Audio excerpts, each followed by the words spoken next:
మునక్కాయ పప్పు. ఈరోజు మునక్కాయ పప్పు ఒక 3-4 మునక్కాయలు కట్ చేసి పెట్టుకోవాలా. కందిబ్యాళ్ళు 1 కప్పు.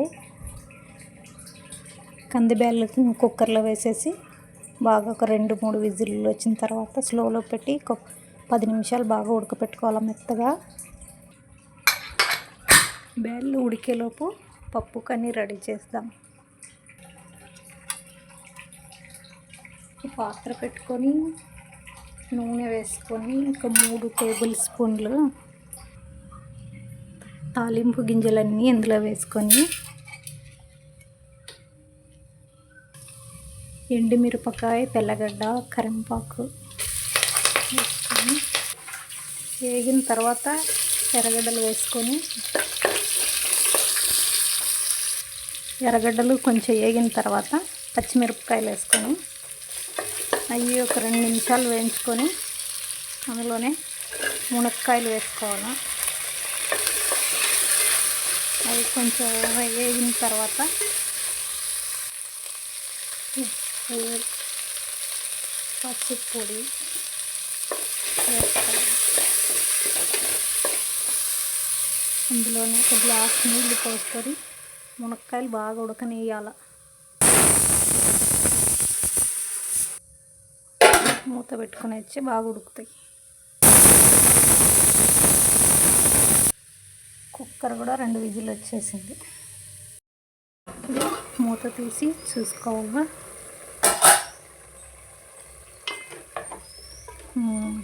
సుమారుగా ఉడికేసినాయి. ఇప్పుడు ఒక 3 టమాటాలు కట్ చేసినవి వేసేసి బాగా కలబెట్టేసి ఇంకొంచెం సేపు మూత పెట్టుకొని ఉడికించుకోవాలి.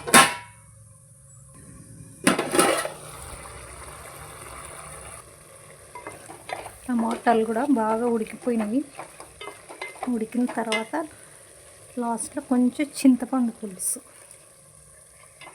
వేసుకోవాలి. చింతపండు పులుసు వేసుకున్నాక కొంచెం ఉడికిన తర్వాత మళ్ళీ పప్పు వేసుకోవాలి. అంతే. దీంట్లోనే సాంబార్ పొడి వేసుకుంటే అది సాంబార్ అవుతుంది. పప్పు వేసుకుంటాం, సాంబార్ పొడి వేయలేదు కాబట్టి మునక్కాయ పప్పు.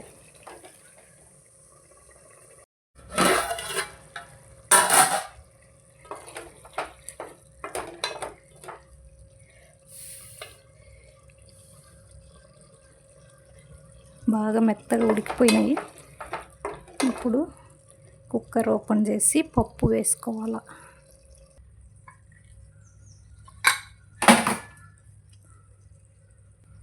పప్పు కూడా బాగా ఉడికిపోయింది.